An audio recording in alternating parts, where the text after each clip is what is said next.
Hello and welcome to a We're Not Playing a Video Game Today talkie bit video of almost 1 year of doing StealthyCookies. It's a recap of 2022 big old talkie video where we're going to talk about we're not sure. Your turn. Well, we'll figure it out as we go along. The thing is, we have actually been working on the channel for over a year at this point. Yes. Because I remember we were like actively brainstorming stuff last year in December. So, yeah. Basically, we have been working on the channel for over a year. It's just that it hasn't been live for over a year. So. True. So we can kind of call it like 1 year of StealthyCookies, right? Yes. And our first like proper recording sessions were in January, so. Oh yeah, that was January. Yeah. Yeah, so, yeah, that's true. We did planning before that, kind of. Yes. Or like, could almost call it. Would you say that a project would be started at its planning point or the first production point? It's like, do you say this or that? Depends on the project. With like game development, like, is the game like starting when it's released, or is it when you start development? Like, those are different things then. Like, yeah, exactly. So, like everything that goes into both game development and the channel that we did, is like the planning phase and just the idea phase is still a part of the whole project. But then again, it's like how much you materialize it or how much you actually like put that as an actual thing, because an idea thing could be 5 years ago, randomly a little bit, and then a little bit by little bit. So then like, well, we've been planning this project for 6 years. That sounds a bit weird. Again, if you did something, a game dev that was like, you did that in 2 months, you're planning to do it for 5 years. It's like, still say 2 months, you know? Yeah. Yeah, that makes sense. It's different. I think it's like the more official it is, let's say, I would say that if there's like more people involved or you hire in people to an idea phase, I think the project is like kind of started there because it's like very official. Yeah. The less official it is, I think that is different. I mean, we didn't really announce it till we were basically already launching the channel. So we announced the channel while doing the channel launch stream. Yes, so, true. That was a cool one, though. Yeah. I like that. Yes. We hit it hard. Yes. And I also like just announcing things when it's actually going to be out or something, because setting the expectations when you're not secure or when you're not sure, like, is this a good idea? Are we bad at this? You know, that kind of a thing, and you can like have some attempts, as we did. We had some video attempts and playing video games together because we didn't really know each other other than you're a streamer, I'm a streamer, and then we had some chats. That's all we did. Yeah. So you never know when somebody's gaming habits are like super not what you can agree to, you know? Yeah. I mean, could have easily been that we just really, really don't get along when it comes to actual like gaming. Yeah, so. For sure. Like, they're not doing YouTube content anymore, but there's this YouTube duo that did a lot of content together, and the thing is, they have like they had really good banter. If they're actually not annoyed with each other that day, then they can have like the best, funniest banter and everything, but they can't be annoyed by each other. And then like the videos turn like, but I listen to a lot of their videos still on the regular as nice sleep material, but some of the videos I just stay away from because it's just bad energy, you know? Yeah. And but still they love each other, but that's kind of like with siblings, you know, like could be the best relationship ever, but it's also some days are just super off. But they also, a thing that like he mentioned, like one of them, he never plays multiplayer because he hates the feeling of being responsible for things going bad or not, and it might be his on him, so he always plays single player. So even though they were like they go together really well, he would never play a multiplayer. So you never know. That makes sense. For me, I'm definitely someone who almost exclusively plays single player games. So, or at least plays games in single player mode. So, like, one of the first multiplayer games that I ever played was Animal Crossing Wild World. Yeah. So, And that's kind of multiplayer still, yeah. right? No, single player, right? Yeah, it's basically single player, but you can visit other players. Yeah, So, that's I'd say it doesn't mild. really count. But yeah, So- I don't like play much, just like traditional multiplayer type stuff. So, yeah. But in my case, I also didn't really know that many nerds until I started, well, Twitch. Oh, yeah. So, yeah, in my case, I just, didn't really know how many nerds exist out in the universe. Yeah, I mean, Because I sure didn't know any. yeah, you'd feel, did you like feel pretty much like an outcast at some times? Oh, yeah, definitely. Oh, yeah. But I mean, Oh, yeah, super into It that. That happens. was great. like, of course I felt like a bit of an outcast, because, like, I didn't know many people who, you know, even, like, knew anything about video games. So, Yeah. and even, like, within gaming, I didn't really know many people who, like, shared my interests. So, yeah. Fair. Basically, like, I knew some gamers, but yeah, really not that many. And with those, I didn't really play multiplayer games. So yeah, I was just kind of on my own with gaming. Yeah, I mean, that can happen, like, because even though, like, for me, I would say, well, since I was playing games as a kid, and then you get friends that are into gaming, then you keep on, like, giving yourself, when you relate so early on with games, and you go deeper and deeper into learning about more games, finding more similar games, and then you realize you're kind of very deep into gaming knowledge. So, and then for me, meeting a lot of other gamers, I was going to say gamers like it's a fake gamer thing, not really that, it's just like meeting other gamer friends. There's such a wide category of what is it, like, are you a gamer? Like, are you a gamer is just like, yes, but that's also like saying, are you a person? Yeah, it's just, yeah, Yeah. it could be, you could still have whatever personality within that, or whatever type of game or style of game you're playing within that. Yeah. So it can still be like a weird match, even like, well, we're both gamers, and still like, yeah, but we would never play with each other. Like, we Yeah. would never. So I mean, if you go, like, do you read books? yeah, Sure, kinda. that's Yeah, you know, I read Winnie the Pooh like every day. yeah. Yeah, it could be that they only ever read dictionaries, start to finish, and nothing else. Oh, I had a friend who did that. Not really, but he had a no dissing on him. All the love the guy, but he did say he was just the part of his little bit earlier days. Is he was very happy about getting smarter and stuff, and kind of just showing that to people, because he also wanted to show that he was smart, because he could also get some self-esteem and self-confidence because of that. Like, if you feel like you know some stuff, it kind of feels nice. So he like read on the synonym book on the airplane ride and whatever, like reading synonym books. Is that what you're doing with your time? Like, just trying to always finding the better way to argue in better words and things like that. Sure, it's interesting, but there's like, you could have read, you know, Brandon Sanderson or Game of Thrones, or you know, something like that. But you know, people grow up. That's Yeah, I normal mean, to like, have some. I know of people who, like, read grammar books for fun. Oh, those seems like nasty people. That's, like, never going to be me. They're No. lovely people. It's just, like, I can't relate. Yeah, that's interesting.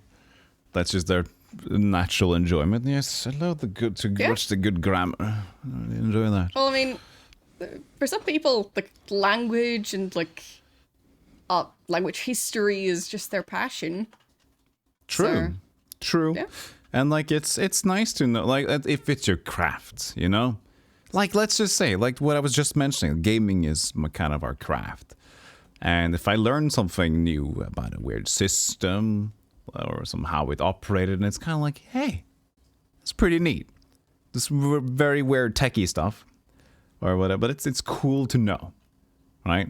I've stolen so much information from chat teaching me stuff.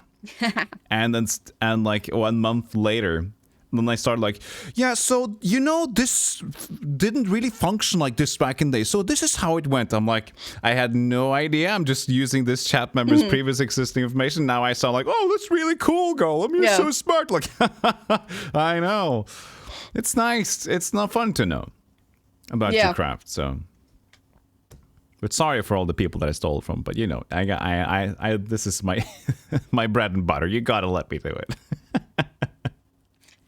But I mean, like, learning new information and making it sound like you know what you're talking about when you're basically just repeating that information that you only just learned. I'd say that's a skill on its own. Yeah, but then again, people that if some other people would be present that wouldn't know what you're talking about, like, that would say something that's like by information of that, and then you just, yeah, I don't know about Sega. So I don't know what Sega did back then at all. But you know, this really obscure minor detail thingies, but like, what's Sega? Did they make Sonic and then stuff? Like, yeah. Mm-hmm. Yeah. Just watching QI, the only in your life, just knowing really random facts, and that's it. Yeah, meanwhile, I just, like, tend to not have a clue even after it's been explained to me at least once. Because it takes me a while for, like, my brain to, like, actually process and store that information. So, like, the first time I, like, might remember that I heard about it at some point. Yeah. But I won't remember all the details of what I heard. So. Yeah. That happens. So does it have mostly in general or on stream what you're talking about? For a lot of things. It depends. So, of course, with streaming, you can't really focus nearly as much as if you're, like, at a lecture. Yeah. But even with stuff like lectures, like, there are plenty of times when, like, they're explaining a completely new concept to you, and it just takes a while for that to sink in, and possibly some additional research. So, yeah. Sure enough. But yeah. Either way. So. What? It's been about a year of making all of this content. And? Have we learned anything? No. Sure. We've learned lots of things. Well, at least we've become better at the things we do. Hopefully. Yeah, well, the thing is, even though some people watching would say, like, your content has gone downhill ever since you started, like, for sure, that's on you. But we've gotten better at making bad content. Yes, we've gotten better at baking bad content. Yeah, at least we're really good at making bad content now. We've become efficient. But things I've learned the most, if I would pick one thing that I've learned absolutely most, I guess it would be general video editing, actually. Even I did it back when I was younger, making those cool Counter-Strike frag movies. Frag is like kill movies and shoot movies. And it was a while ago. And now I've done it more often and regularly. I mean, close to a year, right? So it's nice to kind of be familiar. And it's also made it easier for me to also produce random clip content and highlights for my own stream channel. So I would know that, for example, making a TikTok and doing the vertical layout and then clipping over text wouldn't take as long because I was already, I knew what to do. So it didn't seem too daunting. It's just basically opening a new project and diddle hotkeys. You know how I love hotkeys. Yes. And yeah, so that would say that's my biggest takeaway, what I've learned from doing the channel. But of course, other things like chemistry and things. But that's like the main learning point. Yeah. For me, since I've been making every single thumbnail, I'd say I've gotten better at making those. And especially faster at making them. Oh, and I should mention, like, I mentioned video editing, but for those who don't know, we both of us do video editing for the channel. Yeah. So not to say that she doesn't, we do around 50-50. We tend to have it so that I can do edits fast and easy. If it's just something that goes out fast, I can do that kind of in a decent tempo because of, as I said, my stupid hotkey nature, just like, blah, routine, blah. Yeah. And Spider takes care of the more creative and like more things that we want to put out in a nice way. Yeah. So that's kind of the general thing we have going for us, but it's around 50-50. Yeah, so for example, for videos where you see our face cams moving up and down all the time, or even left and right and just all around, that's probably edited by me. Except for trying Baba. to move them out of the way of like, dialogue.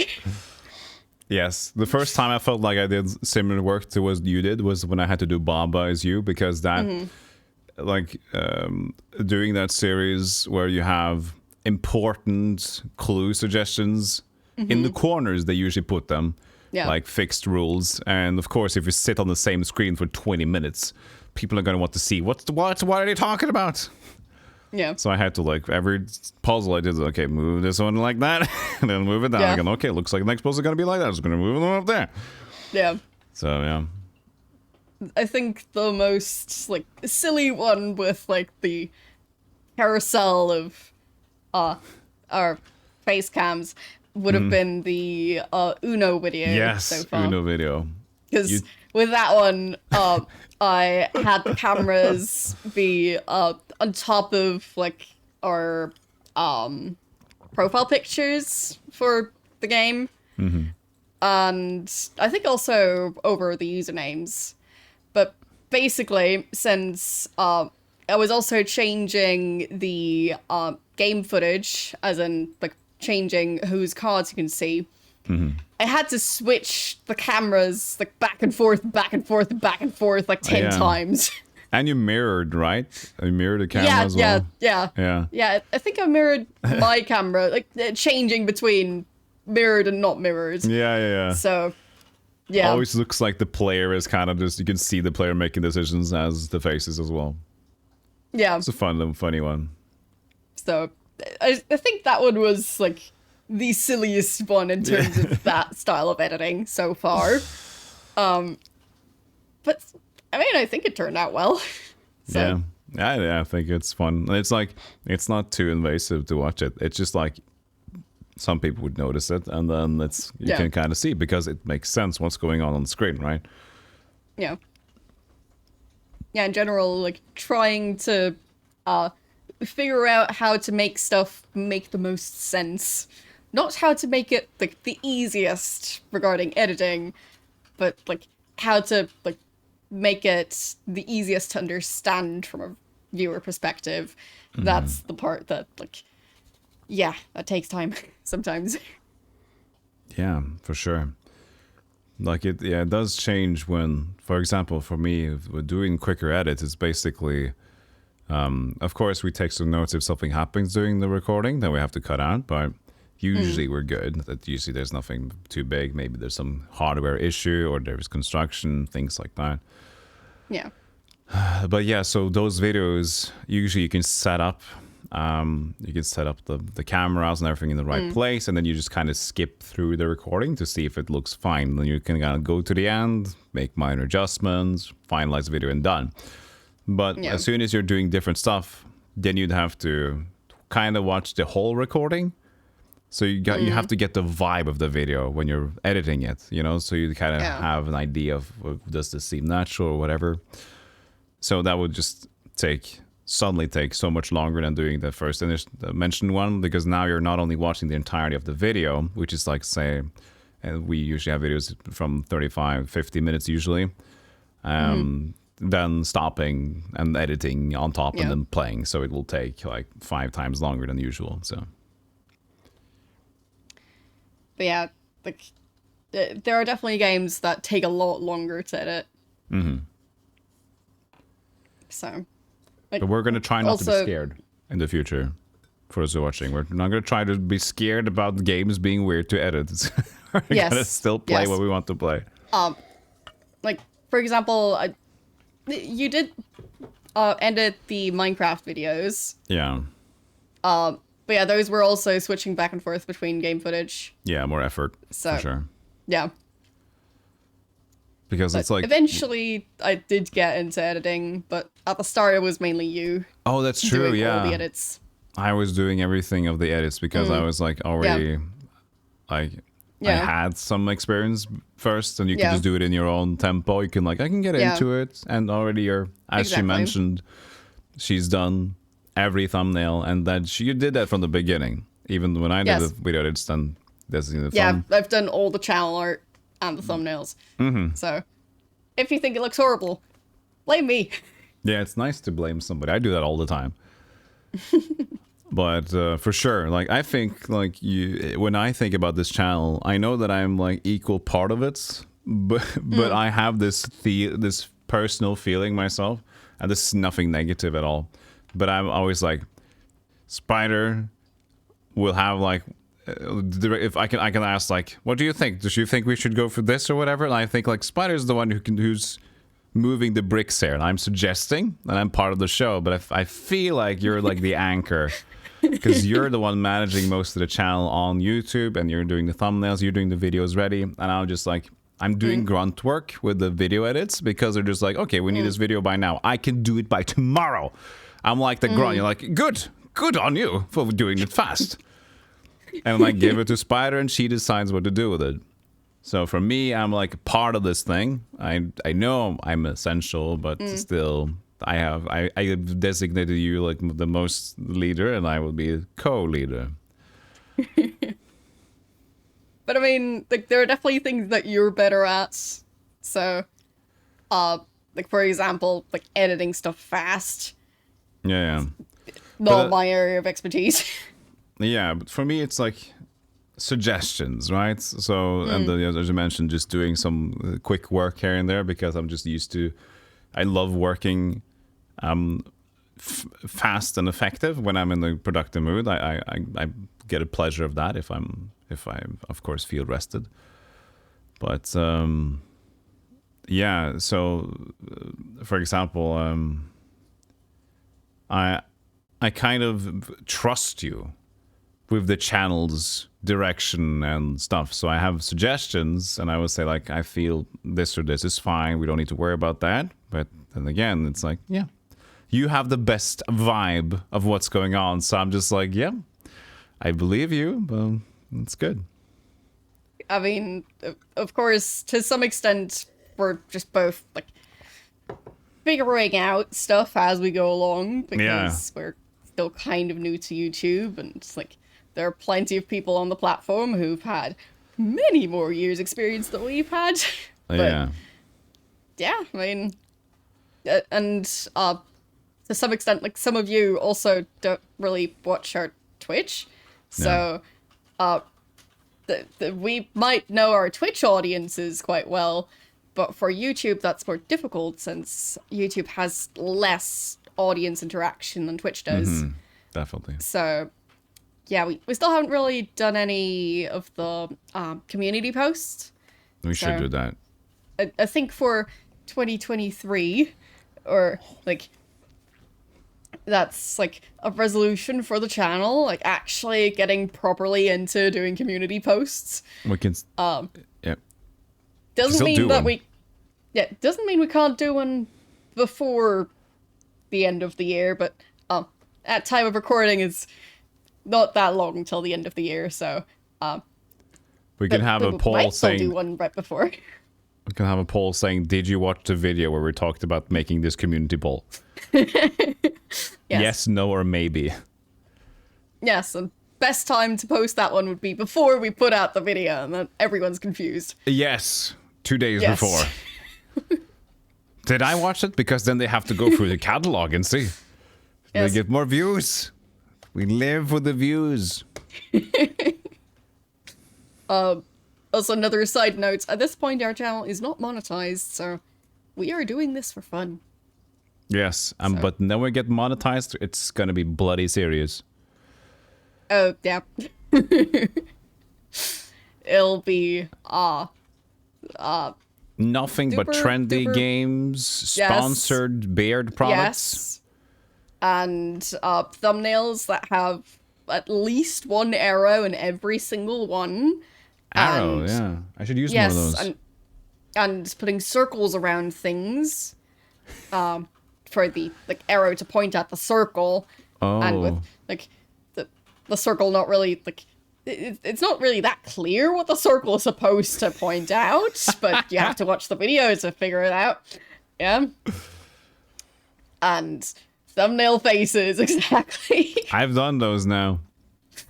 On my own channel. I'm currently learning. I'm taking notes as you just mentioned it now, because I haven't made arrows and circles. Well, I have made 1 or 2 arrows sometimes, but Yeah.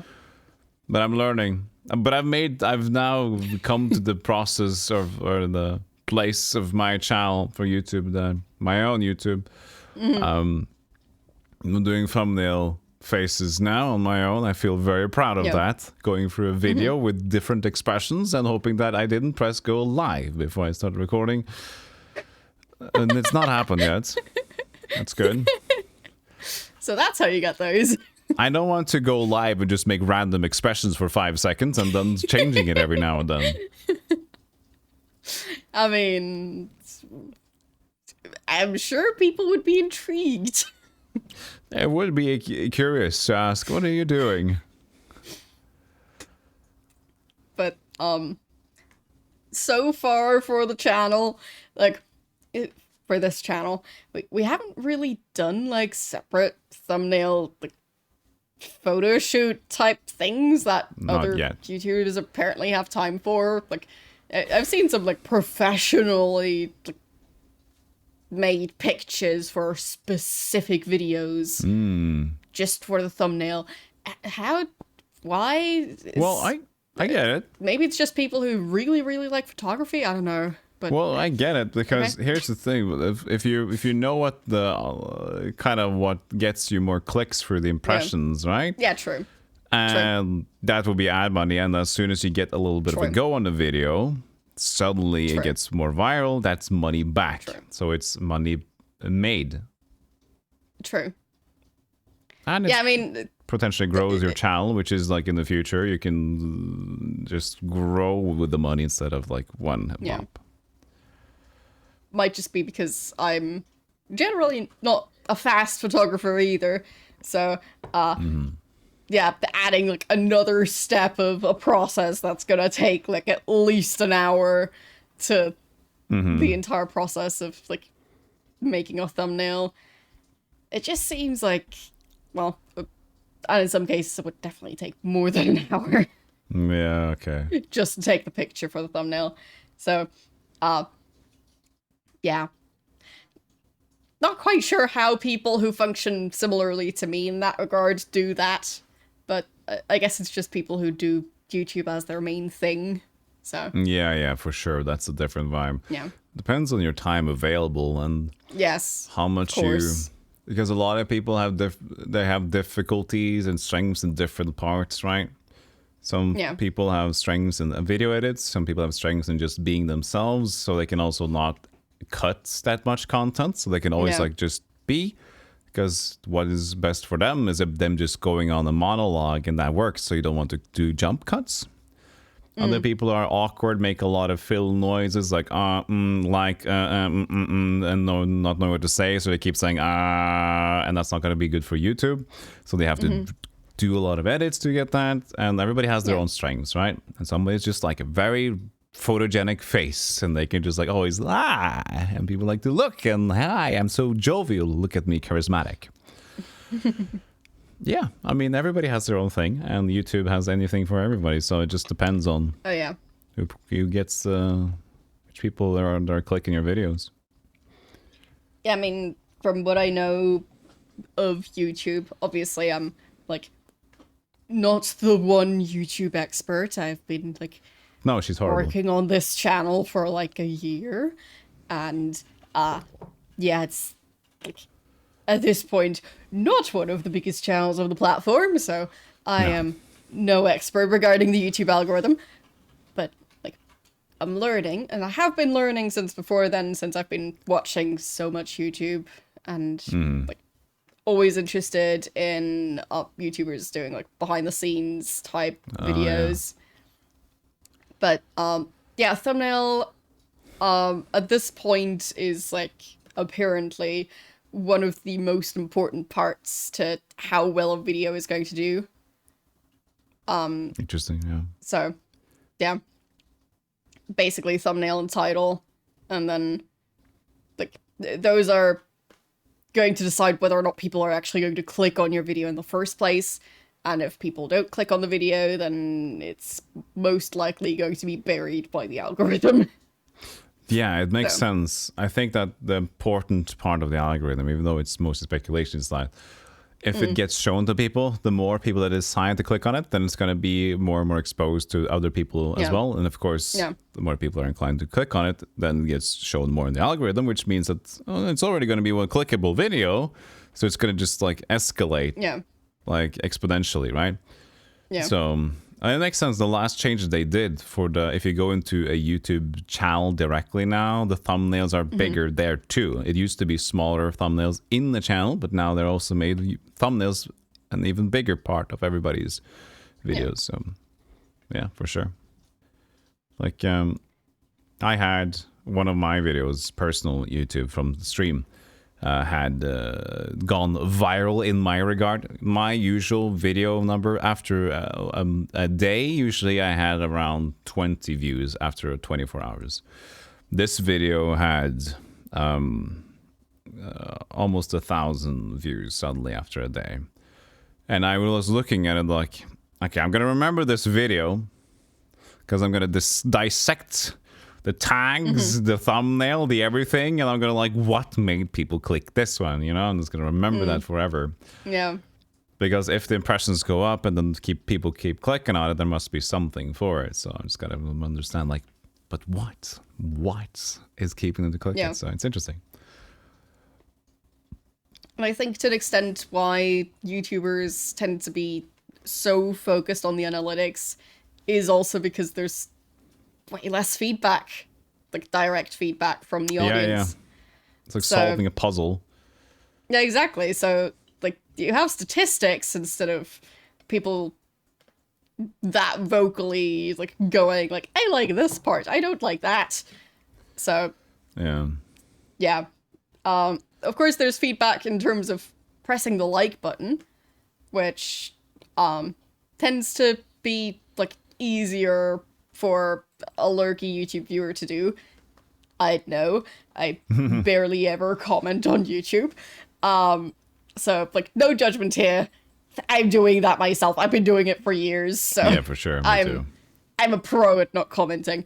But yes, like, it does mean that you have to kind of rely on statistics and then try and, like, figure out why people did a certain thing. Like, why did this person press the dislike button? I don't know who they are. I don't know whether they're even a subscriber. I just know they dislike this. Yeah, and the one dislike could mean absolutely whatever, right? Yeah, exactly. So, it could even mean that they misclicked. Even like, so, yeah. You don't know. So, yeah, with that, it's like, it's so different to run a Twitch channel and a YouTube channel. Yeah, for sure. I mean, the biggest difference, of course, between running a Twitch channel and YouTube is that in Twitch, you're like, the most important part is you're live, of course, and unfiltered. And some YouTubers would absolutely hate that, uncomfortable being like not in control of the situation where you have your editing software and you can always clip something. If it's a bad video, nobody would know about it. You just like erase it from memory. Yeah. If you do something bad on Twitch, you're gonna try to, maybe you'll delete your past broadcasts, but people that watch it there will remember it if it's really weird, and if you're rather known, people are gonna talk about it, and then so that's, you have to live with that. Makes the news. Yeah, so you're gonna have to be able to live with that. So running a YouTube channel, you can do absolutely whatever you want in your own, like, you can always check for stuff and then decide, like, I'm happy with this, right? On Twitch, you gotta go, I believe in this, let's see what happens. Yeah. So, yeah, you're not in control there, so it's definitely a different audience and a different way to approach it. But people skills, both of them are, well, at least people skills a lot more with Twitch, but learning how to talk more efficiently and being more, you know, it has, of course, similarities within them. Yeah, I mean, of course, another one is, well, it would also work for YouTube streaming, but since we don't do that, of course, the aspect that it's live, so you get a live reaction. You can just ask questions to your audience and hopefully get a response live as you're doing it. Whereas with YouTube, yeah, like if you're just doing videos, it's not gonna work. Like maybe between videos you could get feedback, but even then it could be that like you've already recorded the other video before you get feedback. So yeah, for sure. Yeah. So with that delay, it's of course very different.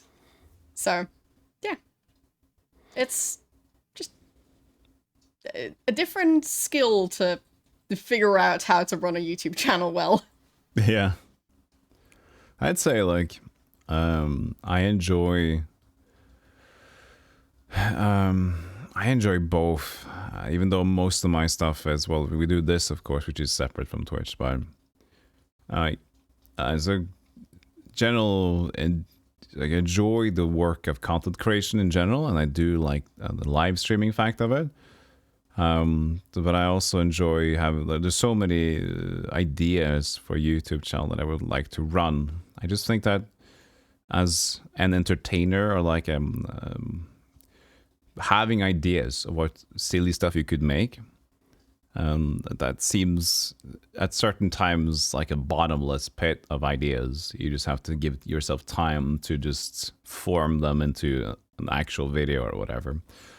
Definitely feel like that kind of person that is very creatively minded would thrive in this environment. But it, of course, like, if I had enough time to do it, I didn't need to do much else, that would be perfect. But at one point, most people don't have that luxury of, you know, being able to dedicate enough time and energy to this sort of creative work as this, because they have to get the money rolling in somehow.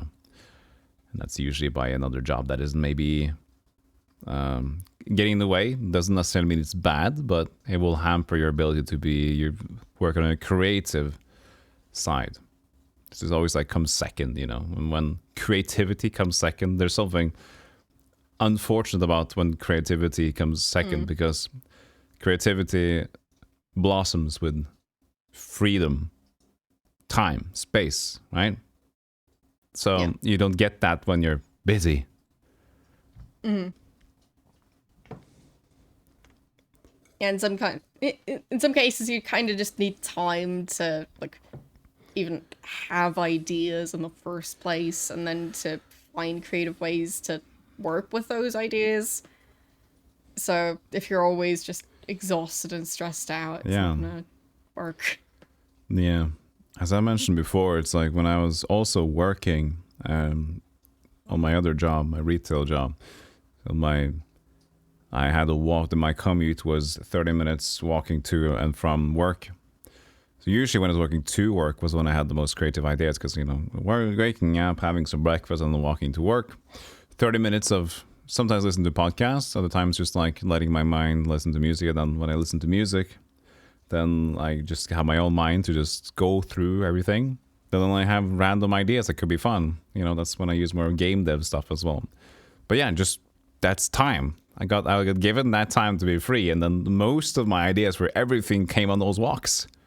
You know, so there needs to be some space somewhere for it to blossom. Yeah, for me it's a bit weird. I sometimes just happen to wake up at like 2 a.m. For me, that's the perfect time to brainstorm. I don't know how my brain works. It's weird, but it works quite well, actually. So yeah. So if you wake up at 2 a.m., like I'm asking about the usual here. If you do wake up at 2 a.m., you're feeling a little bit like, I need to note this down and maybe a little bit creative. Do you just commit to kind of waking up a bit and working on it? It tends to be that I'm just already fairly awake anyway. Okay. So basically, I might go like, yeah, I don't really want to get up and start working on things, but I am awake enough to like brainstorm for that thing I want to design. Interesting. So yeah, so I might do that between like 2 and 3 a.m. and then go back to sleep. It works. Cool. Yeah, I could totally get that, but I just don't, like, my body just does not work like that. Usually if I wake up in the middle of the night because it's something is either being uncomfortable or something with myself, right? So I wouldn't be in a space where I would be creative or wake up from a dream or something. It would just be like, oh God, I need to go to the toilet, or I'm stuffed and I can't sleep comfortably. Yeah. It's like, so I guess that's good. That means I usually have nice sleep, because I don't usually wake up unless it's like something going wrong. But yeah, but I would totally, because I would do a similar thing, I guess. It's just that if feel like I should go to bed or whatever, but I am not sleepy, I would just allow myself to just keep being awake and do whatever I want to do until I actually feel like sleeping. Because if I try to go to bed or force myself to go to bed, let's say it's a similar thing like you, like I was enthusiastic about doing some sort of work, creative work, getting down, let's say, oh, this is a really dumb game idea, I want to have a setup for this on my OBS, which is our streaming client, for example, then I wouldn't want to go to bed until I've done that. Because if I would go to bed knowing I would want to do that, would just come in the way of me letting me fall asleep. So I would indulge and saying like, fine, I'll take 4.5 hours of sleep now, because I'd rather do this and then go to bed tired and waking up a little bit groggy than forcing myself going to bed like a little bit grudgingly, begrudging. So yeah. Yeah, for me, I've also, like, well, not really pulled all-nighters, but stayed up way later than I otherwise would have while, like, working on pixel art, for example. So I just really like doing pixel art, and I've done quite a bit of it.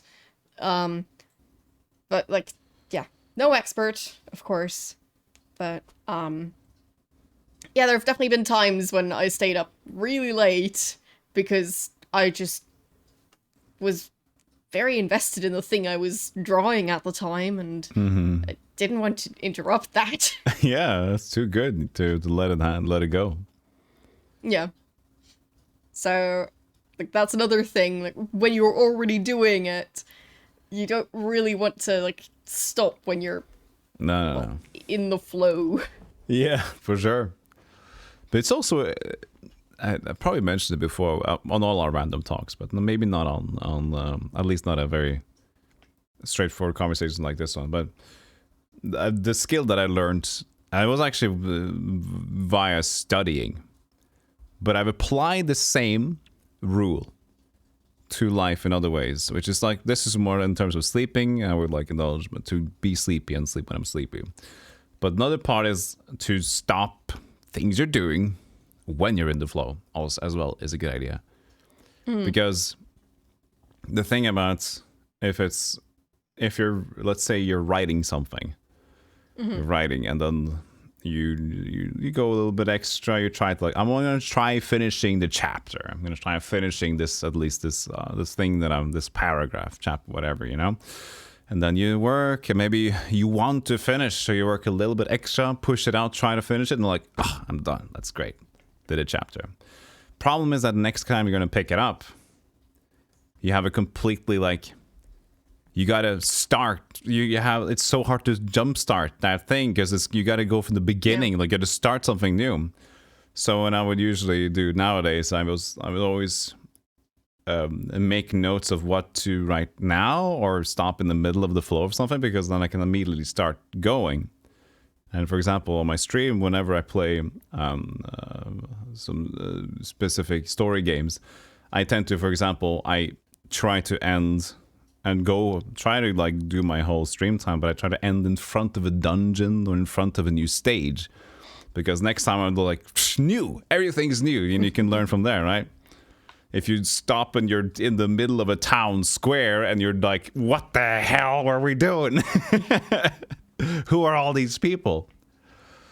So after learning it by studying, I always apply that rule to different parts of life. I know that it's so easy to kickstart things if we're just like ready to go immediately. Yeah, I have a different approach to that. Really? Like, to take the streaming example, for me, when I get stuck in a part of a game and I just really don't know how to continue, I might just end the stream there and have it be future me's problem. Oh, that's so unfortunate. But it works. I mean, if it works for you, that's the thing that future me counts. figures it out. Yeah, okay. I would be like, I remember sometimes like, what am I doing? And I spend the whole first part of the starting the game just looking at my VOD, like, what were we doing last time? And just like being annoyed at how dumb I feel.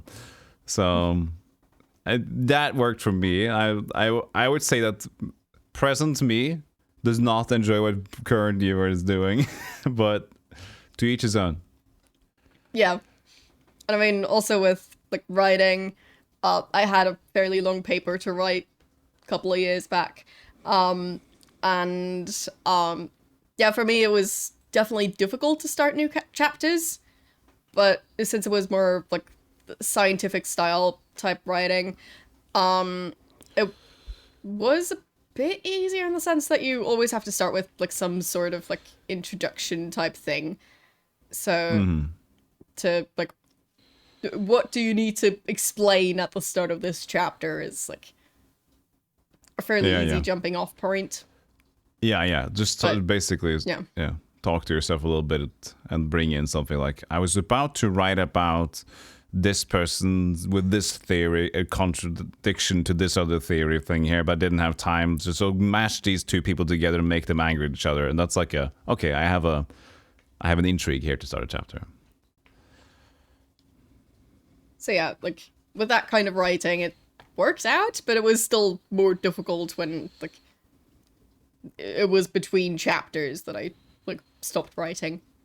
So yeah, because in general, like if you feel like you only need to finish this one thing when you start, then you can trick yourself into like, yeah, I'll only just finish that part, and then you're in the flow, and then you can like start on to the next chapter. Yes. So that's another tactic of like when there's something where you don't really feel that enthusiastic about doing it, then feeling like, yeah, I only need to do this one thing, and then you're in the flow, and then it's suddenly easy.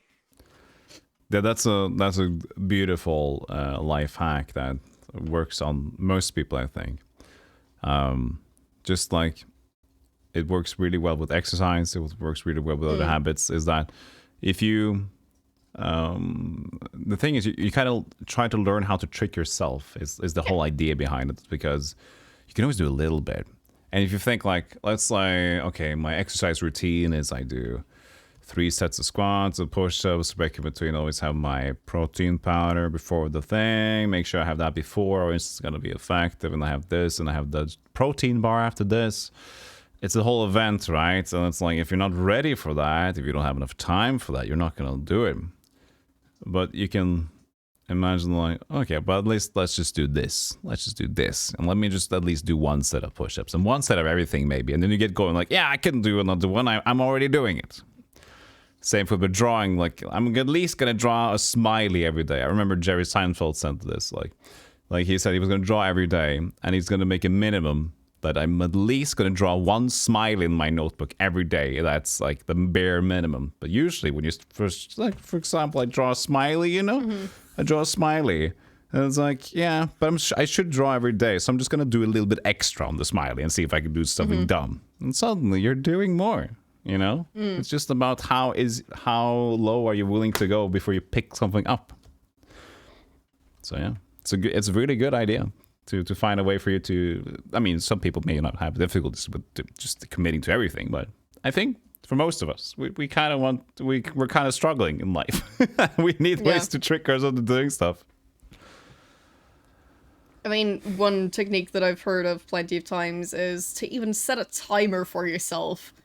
Like, set a 5-minute timer. Like, I'll just, like, I don't know, like, dust all the different areas that really, really need it, and I'll only do this for 5 minutes. And then afterwards, I can just stop. I see. But once you've started, there's a decent chance that you will, like, then choose to continue. Exactly. Because you can do anything for 5 minutes, you know? It's that easy thing, exactly. You know? It's just 5 minutes. Yeah. It's practically no time. 5 minutes of push-ups is like 100 push-ups is fine. It's not a big deal. But still, like, exercising for 5 minutes tends not to be a huge issue. It depends on the exercise, of course. Yeah, as I said, like 100 push-ups. How you doing? So, yeah. Yeah, but yeah, we tend to have that idea in us, right? Easy committing, and then we do it, and then we're in it. I think it's the easiest way that I get tricked is just doing a short walk outside or having a short exercise if I don't feel like running, because you're already out. And you've already committed to doing that thing, and you're just gonna turn back. It's gonna take time to turn back anyway. Might as well just go an extra mile around, you know. Yeah, I mean, for me, I've definitely had walks where I then decide to like go around the block again and again, and then yeah, like, it was nice. It's like walking the other way and like. Like, I mean, sure, I'm home again, but, like, I could also go that way. You come home and you're like, I don't want to go home yet. I don't want what's waiting for me there. I'm going to go another round until I want to come back home. But yeah, sometimes it's just cozy to continue whatever you're already doing, even if it took a lot of effort to start doing the thing. Yeah, at least if you know it's kind of good for you. Like, for me, I know that not only are trips good for me, like walks, but I also, well, I think in general, I know they're good for me. I just feel nice breathing fresh air, at least if you're lucky enough to have a fresh environment around you. Yeah. I know that this produces more clear of a mind. I also get some general exercise of it, which is good anyway, so... It's just like by doing it, I know when I come back inside, as long as nothing bad happens to me random outside, I'm gonna feel better. I am going to feel better by having this walk, you know? So it's like, yeah, it's pretty much a done deal for me to do this. It's just about doing it. So yeah, that's about our channel, of course. We take a lot of walks. I mean... in our different world, but in our country, I mean. But it's still also about, like, how we come up with some of our channel ideas, even. Yeah, so, of course. There have been brainstorming walks for this channel, too. There has. So. I had one, actually, just before this talk. She didn't have any of it, though. That's fine. Yeah, well. You tried. You get a gold star. Nah, it's fine. Because for me, it's the fun part of being able to arrive at different ideas that are potentially dumb and could still be fun. Some of them never get seen again, but other times they get like that's just dumb enough to work, you know? Yeah. So it's just, that's also why, coming back to the topic of creativity, this beautiful thing that John Cleese said, like, not only do you need to set off, you need space, time, like adding the second time in there, because not only do you need the space to do it, but you need the time. You don't have to set off time to do it, right? So you need 30 minutes to set off time to do it, and then you need another 30 minutes to just actually allow yourself to play in that time, because you can start to learn to relax in 30 minutes. You can like because that time allows you to start filtering things away that your mind is occupied by. The other anxiety stuff, you know, the dinner, the dates with that person, talking with that person. And then, okay, I want to work on this. Okay, blah, blah, blah, blah. And suddenly like, yes, now you're free.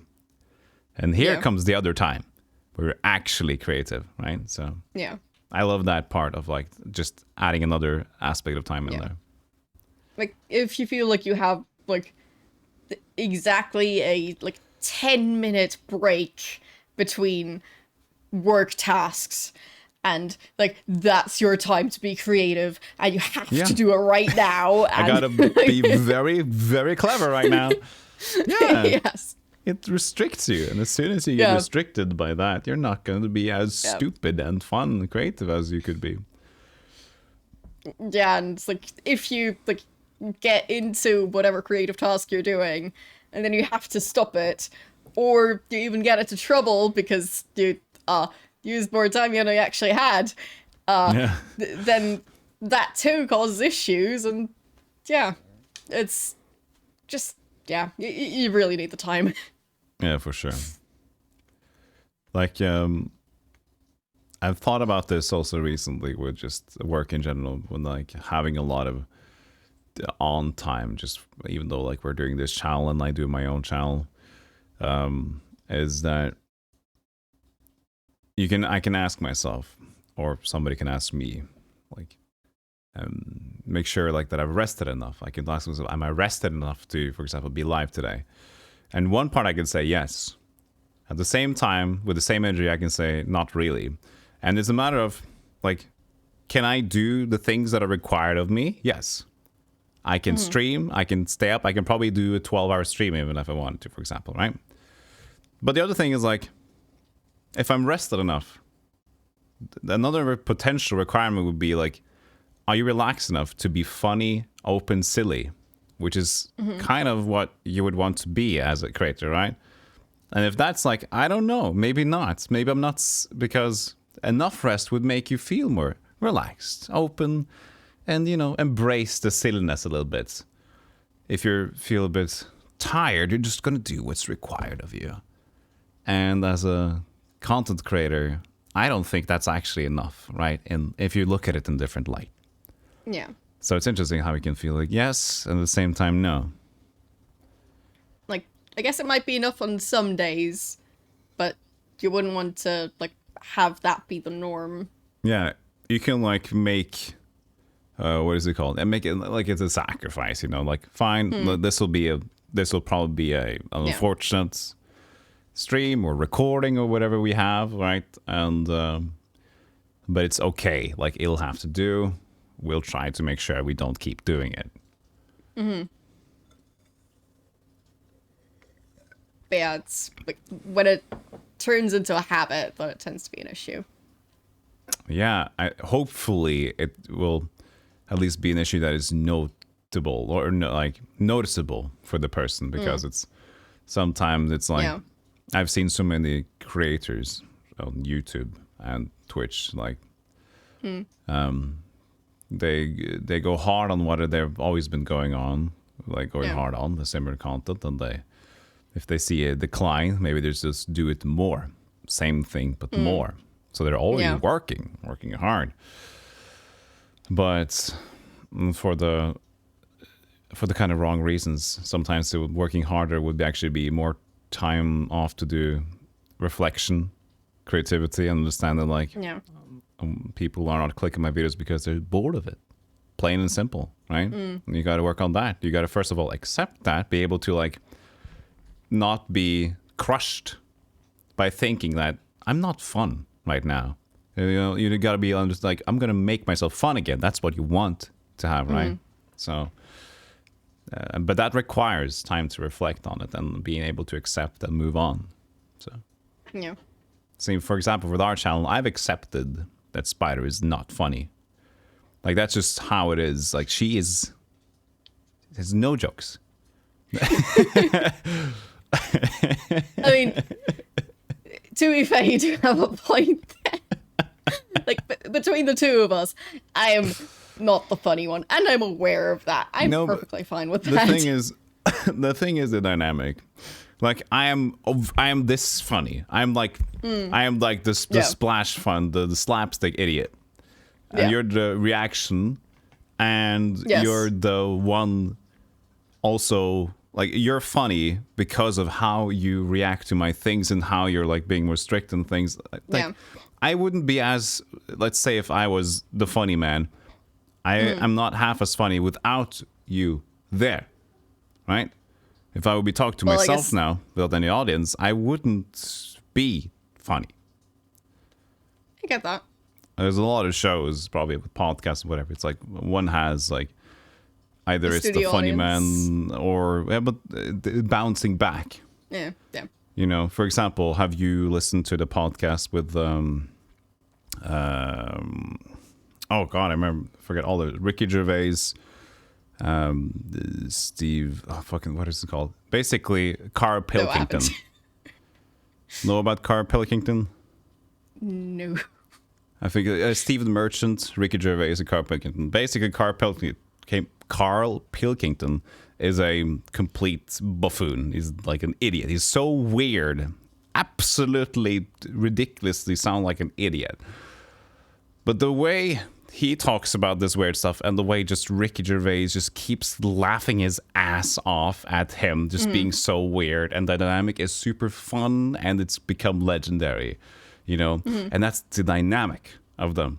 Him and his own is like this echo chamber of silliness of like just weird. But the reactions of the people around them and them asking him questions makes it all work. So I could be, sure enough, as you say, let's say I am the funny man, but it's not the funny man without you, right? So you're the one that's taking the silliness and like, okay, and responding to it and making me second guess myself when I have a joke, like, okay, she didn't like that, you know? Yes, I am the audience to judge all your jokes. Yeah, no, but it's true. I hope you understand that, like, yeah, it's a dynamic thing, and one without the other would be totally different. So. Yes. But I did want to point out the fact that I do not consider myself a comedian. Every now and then I partake in one of the jokes, but they don't always land. So, yes.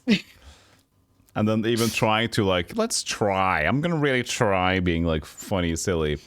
Sometimes it can be very fun to see a person then, like, if it's in the more relaxed way that they're trying to be funny, then it's fun to see the person be out of their comfort zone. And that in itself becomes funny. Like, you're like, she is off. She is so off right now. And that becomes the fun part. Yes. Just like saying, for example, a person's silly demeanor without them even saying stuff. Just the way they react to things. Just how they smell their... Whoa. You know, just how they do that can be fun. And that's just how the person reacts and how you know their mannerisms are. So, it's a whole other interesting topic of, like, charisma and knowing your strengths and knowing what you could do with that. So I just make a lot of silly noises on the internet, at least on my channel. I realize that people like silly noises. You have a lot of success with your silly noises. Exactly. It's like, so what does your stream do? Do you talk about, what do you do, politics or like current affairs? What do you stream? You talk to a lot of people, and a lot of people watch you stream. Well, yeah, just make a lot of silly reactions to things that happen in video games. You know, it's just like, whoa. They like that noise a lot. So... It's a career, Mom. Trust me. Yeah, I mean, you can make it one. Yeah, Clearly. trying to. But yeah. Overall, like any like standout moments of the past year. Oh, I mean, standout moments of the past year for our channel. It's hard to pick one. But I will always remember the worst start of our channel and most annoying game that you made me play again with even the lower age, was this kindergarten game. Big Thinkers. Big Thinkers Kindergarten. Well, Big Thinkers first grade and then Big Thinkers Yes. kindergarten. We So downgraded. for those who are not in the know, our first video on the channel are like we had a podcast talkie video, kind of like similar to this one, and then we had another actual gameplay video, which was Big Thinkers first grade. Like it was. I was so annoyed by that game, like all the noises and the people. I was just like, I would wanted to scream a little bit. Yes. I did scream a little bit, but and then she found another Big Thinkers game, and I knew that this was kindergarten, so we're gonna go up. At least there's gonna be some sort of puzzle we can enjoy. Well, There going was down because we went down. yes, down in age group. I had no idea you could.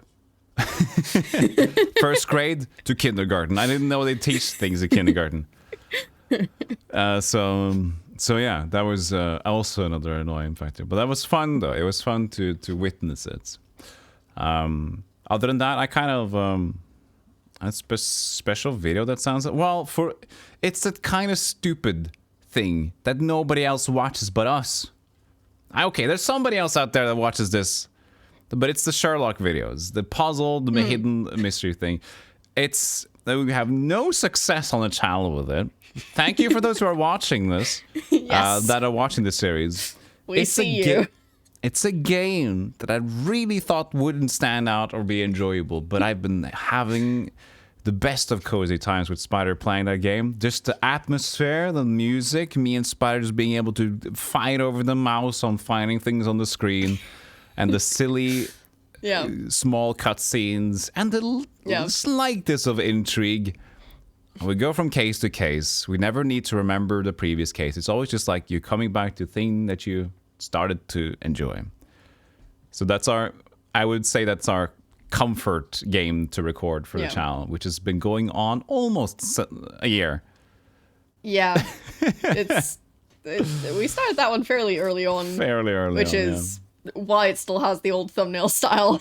Yes, it keeps it like that. I just kept it going because, well, at least that way you can recognize them. Yeah. And we will complete it. We haven't completed it yet, but we will. Yes. We're close. For those of you who might not have watched the Sherlock series before, it's a hidden object game, and it's one that I, remember playing back in the day, so... Yeah. I never got as far as we have, but still cozy and still nostalgic about it. So, yeah, I also enjoy that series. Mm-hmm.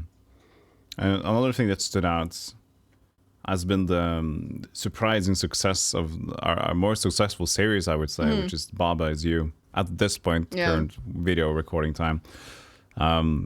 Because I thought, I suggested this is a very interesting puzzle game to Spider, and she said, because we're playing a puzzle game, I said this is popular, but then I suggested it as a good puzzle game, but I was questioning it because the release date was 2-3 years ago. Not really popular. It's a puzzle game, so most people interested in it would have done the puzzles already. I was surprised to see that garnered us so many views that it did, which hopefully when you make more YouTube videos and you do more analytics, you would become wiser. And that series has always made me more insecure of what is going on. So the first video of that series is still the most watched video on the channel. We couldn't have expected that. Yeah. So, awesome that people are enjoying it. We're of course. also enjoying the play. we're enjoying playing the game, or at least I am. Can't really I'm enjoying speak for playing you. it, but I'm more and more terrified of the current difficulty we're going to face. But I did enjoy that, at least the fact that, for those who haven't watched it, of course, I'm just going to keep it very brief. But we did struggle with one puzzle specifically for a long time. But the comment section was also kind of like, yeah, this is tough, and there are multiple solutions, but they're all kind of, they're iffy. So it was kind of warranted that we were struggling. So nice to see. Yeah. Yeah, at this point, that was the most recent Baba upload. So some of you have probably seen it. Yeah. For those who haven't, go watch the series. It's actually pretty fun, and I think that we bring. I would understand why, why the series would actually hit, because there's not a lot of duo commentary stuff on the game like that. There's usually a single person doing it, and now you get like two minds pecking at each other, trying to solve the thing, which is another intrigue to the video game, I guess. Yeah, and I think that's another thing that I didn't really expect about the channel in general. How much fun it is to play single-player games together. Yeah, for sure. So, stuff like fighting over the mouse, fighting over the controls, trying to figure out what's going on. With some games, even splitting up the controls. So that's something we did for some of the Christmas-themed games we played. So Golem took the more difficult part of the controls, and I took stuff like the thing where you just need to press one button. Yeah. Because that is my level of skills. Yeah. I can press one singular button. It is fun to have just playing a single player game together. At least sometimes usually just one takes control, but it's just a cozy adventure. I used to love doing that, a similar thing when I was younger, just watching my brother play video games. He played a lot of horror games, Resident Evil stuff, and I just never got into them. I was also a bit scared, you know? Like there wasn't that scary, but at the same time, it was at another level of scariness, because I wasn't in control of the controls, and I didn't know I would be scared to pick up the control at all, Because I don't know how does the game play? So it was fun to see a person kind of talk you through it and play it. So I know there's a lot of fun to be had playing a single player game together in a way. Yeah. But in the sense that our channel would morph into basically just us playing single player games for the most part. Didn't really expect that. No. It's been fun. Yeah, I remember when we had our idea phase and stuff, I kind of pitched some ideas of the videos I like to watch a lot, which is having more like was more single player focused games, and just them having sometimes even pre-recorded footage, so they could just have basically it's like they're putting on a video or a show or something, like, okay, this is on now we're just going to talk have some banter, and whenever something happens, or the one who did the footage will just explain, oh, here I didn't have to grind and all this thing, so I cut this out and took a lot of time, so I did this thing. And so I was kind of already knowing that I love that style. But I was more curious about how it would go with the first videos we did, which were more multiplayer focused, which is Stardew Valley, Minecraft, and things like that. Yeah. But we've kind of turned that mostly into single player games with some interesting multiplayer here and there. With single player. Or finding ways to make single player games kind of multiplayer. Yeah, exactly. Taking turns, and since we both have the control of the mouse, when it works, we still haven't found the best solution yet. As astute viewers would know, sometimes when I can't control the thing, you have to go on your own. Yes. But yeah, I think we even had that issue with the first stream we did, because we have done 2 collab streams at this point. The first one was the channel launch. The second one was the 100 subscribers celebration. Speaking of which, at this point we have only just reached 200 subscribers. So thank you for subscribing, and thanks to that guy over there for asking people to subscribe on a much more regular basis than I do. Now I sound like I'm begging Well, for them. the thing is, Come on! a big part of being a content creator is making sure people know what you're doing. Yeah. Also in terms true. of like content you're making, and like, there is always going to be new people around who haven't heard you say that you are making a certain type of content. So, well, for regular viewers, they might hear it a lot, and it might get, like, they might even start tuning it out because they hear it so frequently. It still makes a huge difference to keep on, like, mentioning stuff like that. So Yes, it does matter, but that's also the thing. Like, it does matter to keep mentioning it, yeah, but also in a way that you make sure that you don't spend too much time faffing over describing what it is all the time. But then again, your people wouldn't. You keep it short, and your people will be like, "I don't know what that is. I'm just going to ignore that." So that's why it's like a good way to find a way to do the plugs of socials and other YouTube links and whatever, and in a way that could be repeated, but also not take away from a current discussion or anything. For example, it's always a tough thing to do because people will always be like, keep on promoting this thing. It's like, yeah, but if I don't promote anything I do, I'm doing my job bad, you know.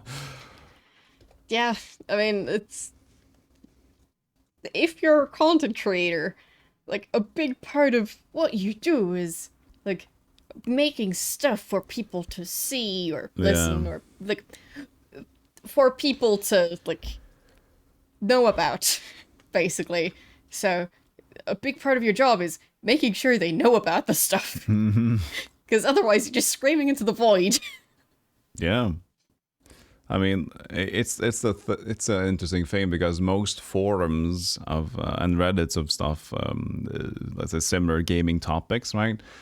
So there would be no self promotion, and I kind of agree that like I don't want like to see people that just shove clips of stuff just because I kind of, at least for me, I would know it's self promo because I'm already in the business. I kind of know what people are going for.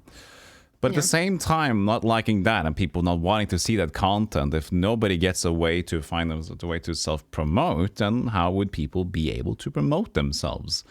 Like, there must be something, right? But then again, everybody is like, whenever somebody does that, then it's out of line.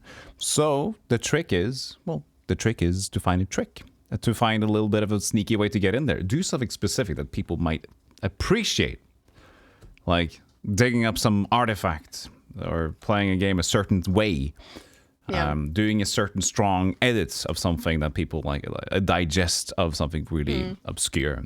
Now you're doing them a favor, but you're maybe promoting solving an issue.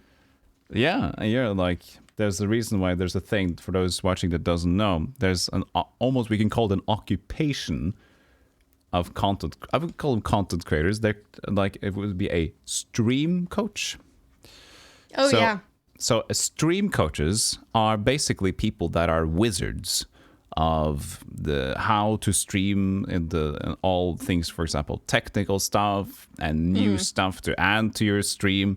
So they get a lot of views because there's a ton of streamers and content creators out there, right? And people have realized and maybe even they were themselves, but they realized that, okay, I didn't see as much success that I wanted to, but I'm really loving always doing these things. And whenever I did a video about a new feature, they got a lot of views because there's so many people aspiring to do this certain thing. So now many people make a living of just being a stream coaching channel of new features and stuff. So suddenly that's a thing. I've actually seen fewer channels doing the same thing for YouTube, which is a bit strange. Yeah, it just seems like the specific, like, how to do stream stuff and, this thing was just released, and like comparing it to like the previous most popular product, like that sort of thing. Just maybe it's just the channels I follow, but it feels like it's more on the Twitch side or on the streaming side than on the video production side. there's just so many ways to interact with an audience and to like run your stream differently. In terms of YouTube, it's just a lot of ideas into how to edit them in a fun way. Yeah. And it's just editing, and like, of course, you can talk about like how much you should use specific sound effects. Should you invest into buying or to like have a royalty-free music on your own side and things like that to add on. But yeah, it's just like the video sits on its own. So I think the interaction part is where the most of stream coach things also gets in there, you know, and like how you can move things around live without editing too much. It's always editing on YouTube, and OBS is about how to make things smooth in the current time, and all the ways you can interact with people just being there. And I think the creativity there is just much more than you have it for a video, which is just there. But I guess on the other hand, Twitch in a way is also more uniform than YouTube in terms of content. Because I'd say percentage-wise, there's way more gaming content on Twitch than there is percentage-wise on YouTube. Yes. So with that, it's easier to give like blanket advice for like the usual Twitch content than it is for the usual YouTube content. I guess because that's true as well. So much different stuff on YouTube. Yeah, I guess that's also true. So like there's plenty of people who do not film with a webcam for YouTube. They like film with a proper like professional camera. Can't relate, I'm filming with my streaming webcam. Yeah, so there's just way bigger of a rabbit hole you can go down with tech, I think. So. Yeah, for sure. And then there's also very many ways you can. There's a lot of the top streamers, for example, on Twitch, are people that use the least amount of fluff, the least amount of technical doodads. And that's, I think there's a thing about at least a lot of newer streamers that is very attached to the vibe of how do I grow my stream more? Adding this, I saw this in the stream, they had more viewers than me. I'm going to add what they had. Yeah. And then you see like they like this interaction, and you add another interaction, and like maybe people like that, and then suddenly just this culture of adding new ways to interact with you is very popular on Twitch. And I think it's a bit addictive. People see like potentially the way to like they press a button, they give you money for pressing that button that does make you things, scare you, for example. It's very popular with many streams, like pay to scare. And so yeah, people just keep on adding stuff, and that's also why they keep on finding always constant work, the streamer coaches, because they see like, ooh, this is new. And the people, for example, the target audience, the people that like to find the newest cool thing to add to stay on head of the game of the doodads, they know that if they cover this content, the streamer coaches cover this content, and people will be very inclined to watch it and figure this out first, so they can be first on the board to make this sort of content. So, but yeah, and then you have the people that have no webcam, streaming with just the game, put up whatever they have and then just talk, and then because of their interest in like you just want to listen to them talk about game news while they're playing a game, stronger channel than most suddenly, you know. So yeah, I'd say overall we've learned quite a bit in this 1 year. Yes. So yeah. What was did you say what your favorite video was?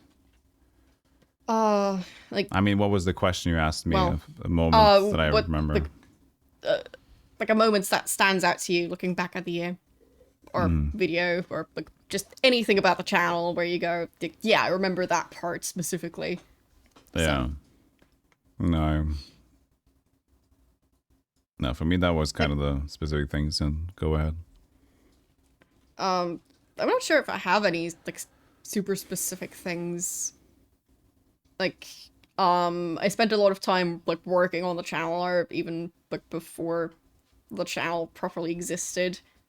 So I remember a lot of that. So like the brainstorming for that. Had a lot of fun with it. Still planning on like changing things. There are still ideas that I never like really went into too much because it would have just taken too much time. So yeah, stuff might still change in the future. But I just really enjoyed signing stuff.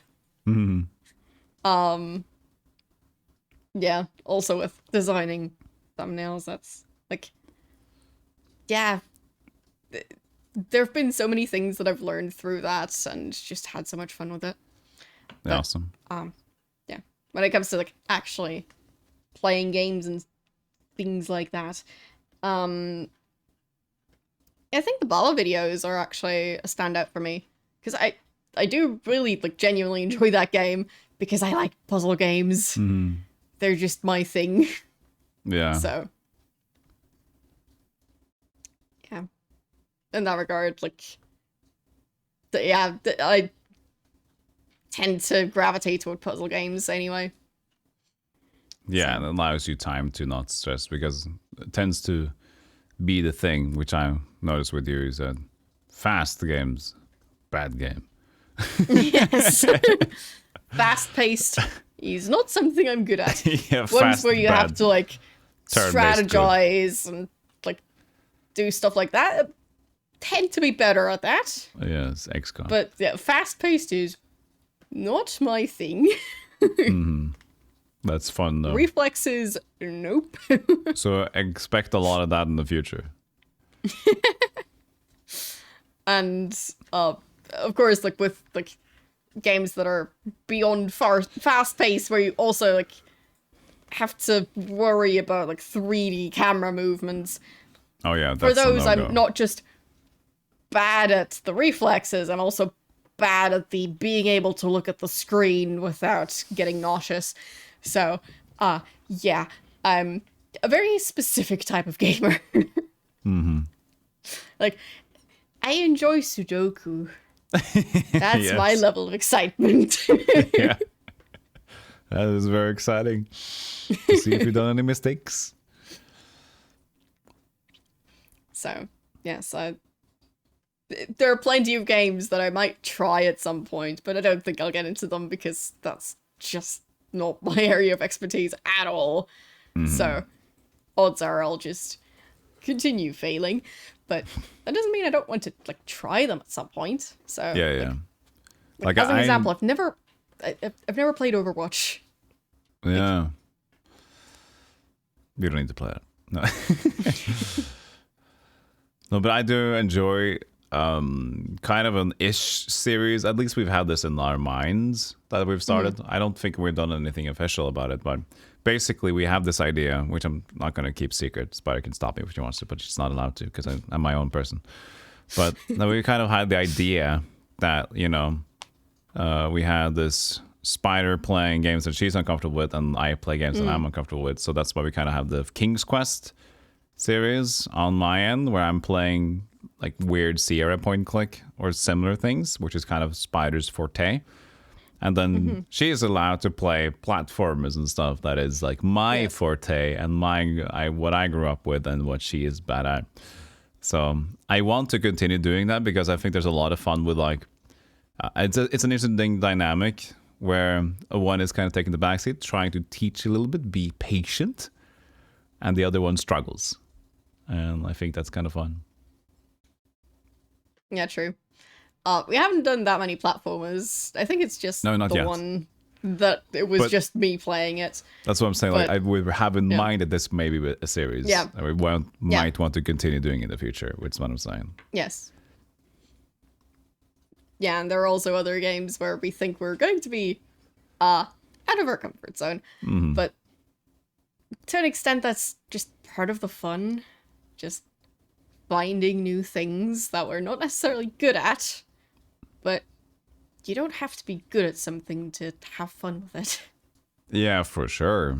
Like another important part of that is for a lot of people just accept that you're bad. Because I know you're being on camera and whatever, and people have a lot of different perceptions of themselves. And that's also another thing in terms of what we talked about earlier about are you good on YouTube or you're good on Twitch? You know, are you good live or not live? if you're insecure about your abilities, maybe you would like more YouTube stuff to make sure that the good side comes out, or that you're comfortable with release something. On Twitch, is like you might feel like you're good at something and you realize you're bad, or everybody says you're bad. You got to be able to deal with that in a way, you know, in a good way, where people are not going to be there because they like to see you being frustrated. Like if they like to try to put more logs into the fire, then you're gonna create an interesting atmosphere that you might not want there. Because if they like to see you when you get angry, they're gonna try to make sure that anger festers. You kind of want to see, because the people that get easily frustrated, you kind of want to like, yeah, I hope they spend 15 minutes at this boss and then fails. I want to see them react and just like, how will they cope with themselves?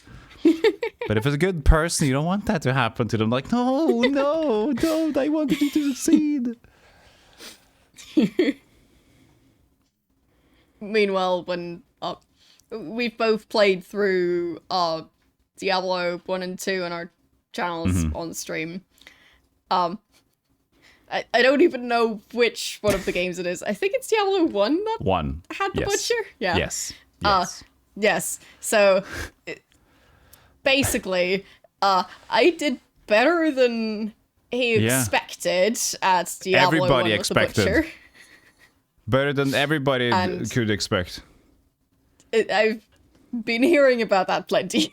Yes, it's been renowned. She's had like cultural renown for this. Basically, he's a bit just salty about it. Bring an archer, a ranger, a rogue into a sword, into a butcher fight, and just like stun lock them up close, like without grinding extra. Like it's nothing.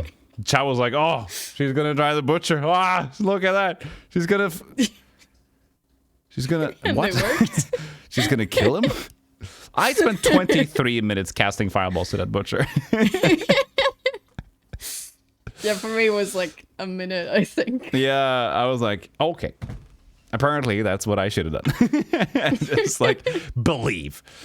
Because at my stream, people were like, you should use those archers because the butcher can get stuck on this one, so you have to kind of maneuver him over there. You have to cheese him into getting stuck and stuff. People were like trying to advise me on glitching the game. And you're like...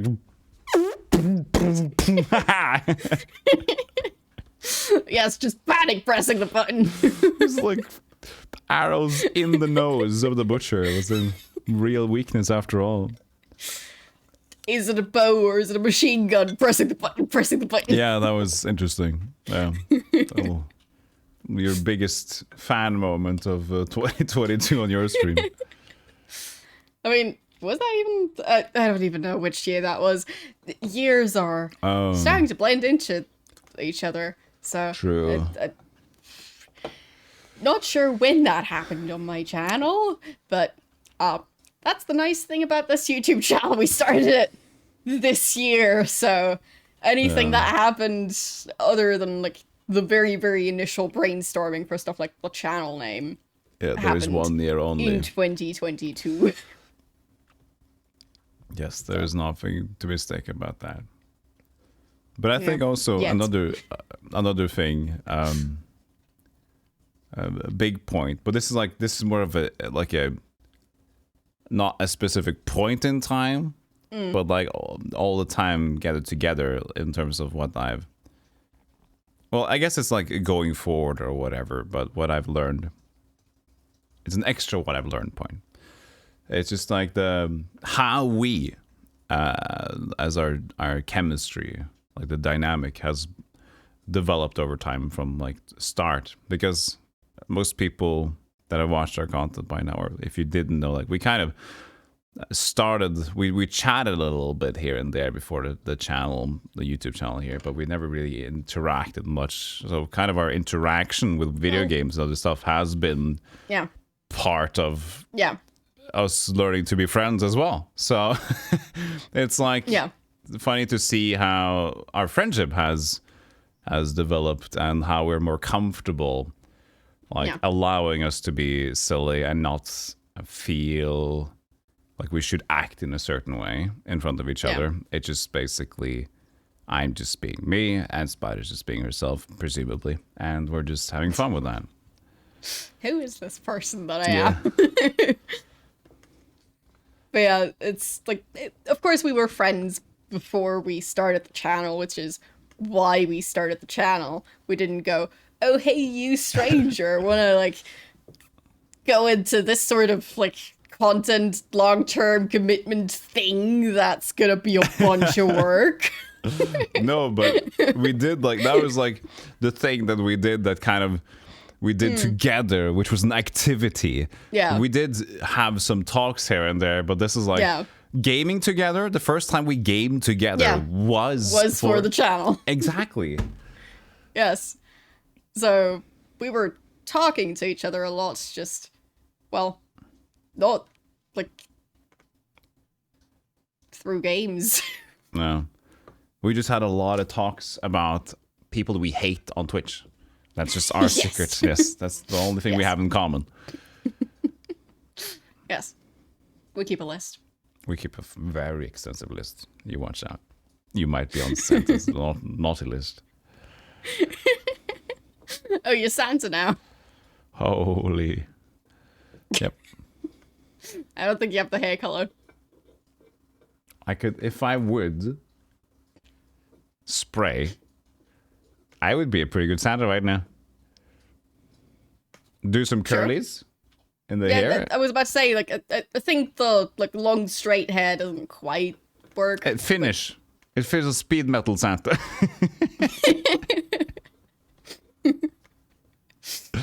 Delivers the gifts very fast.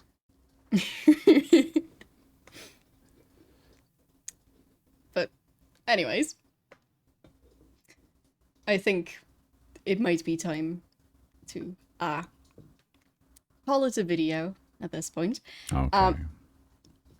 I know it's been a very cozy chat.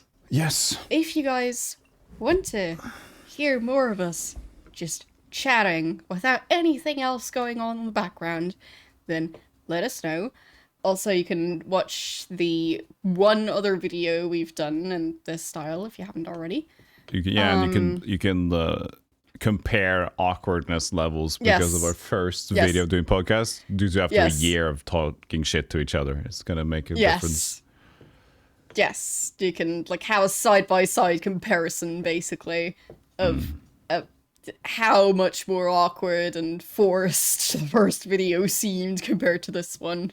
Yeah, probably. And then point out all the flaws to us, preferably. Then we can feel very confident about all the progress we've made. Yeah, like Spider asked me before the video, like, did you go for any of some talking points to think about what you're going to talk to today? I said, no. I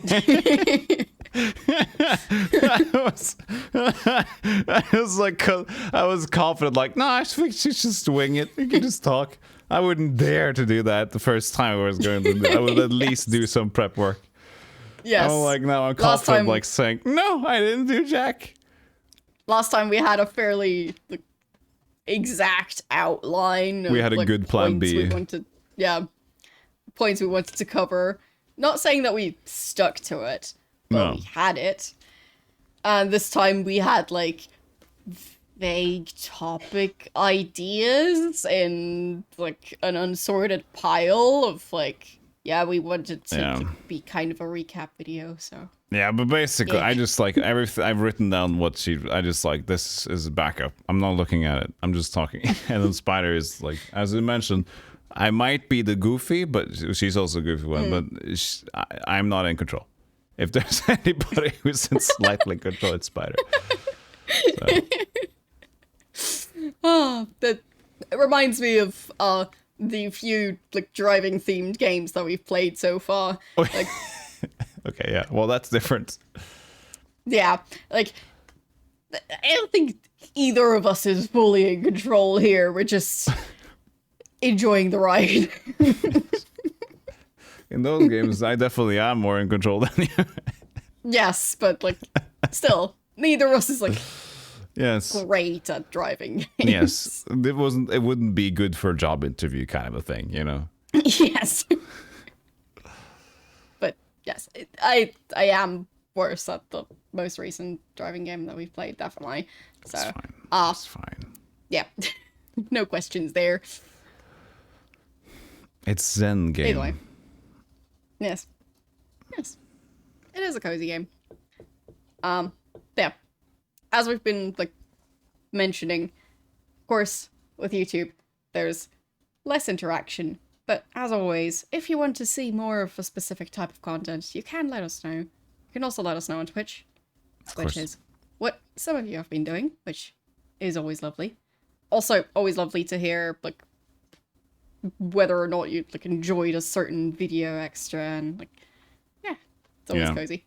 I specifically enjoyed the ideas people have went to my stream and talked about if I should get a replacement with you, and I really appreciate all the suggestions. Thank you so much. Yeah. Yeah, I'm sure there have been plenty of suggestions, and you've probably Good already ones started too. talks. Yeah, a lot of them. I mean, I've actually started a channel already, getting ready to kick the bucket of this. Well, I guess this is the last video on this channel. This is goodbye 2022. Yep. No, but maybe one point in time in the future it would be fun to have maybe a guest that would be comfortable enough to join for this one. Because of course we would happily have somebody on, but I would understand how people would be uncomfortable with having like joining a random 2-man show and then I'm in the middle of this, I guess.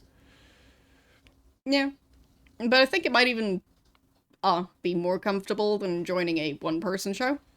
But it just depends on the person, I think. True. And it depends on how we set it up. For example, I would say like, we would star the guest in a way.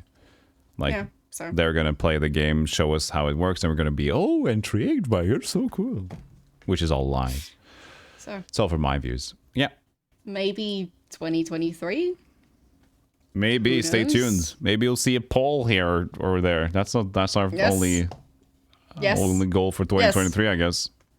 Yes, maybe you'll see like the community posts, maybe collab one day, maybe 2023, maybe we should do a live stream on our channel, because we are able to do that now, right? Yeah. That could be fun. We are able to stream on YouTube as well. Yeah. So we could even do a YouTube specific stream at some point. Yeah, that could be fun. Yeah. So, could be interesting. But neither of us has streamed on YouTube yet, that I'm aware of. So no. Yeah, that's going to be interesting to figure out if that's we why we're end gonna up do doing it. that in 2023. Yes. Yeah. So. Thank you for having me. Thanks. Yes, thank you for having me as well. Thank you. And thank you to all of you for watching. And yeah, Happy New Year. Happy New Year. Wish you a great one to come, and take care of yourself. And we will be here, hopefully, for you to watch videos in. And I hope you'll enjoy them. Yes.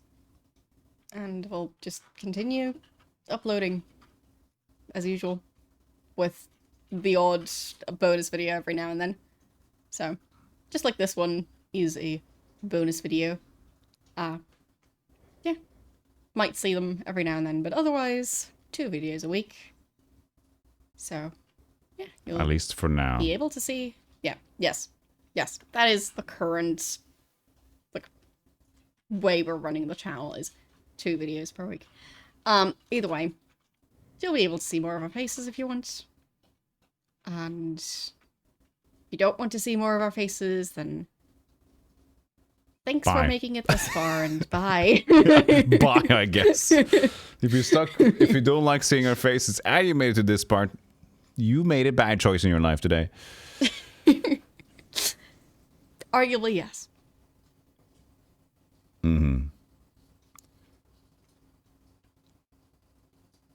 But Bye. Boom goes 2022.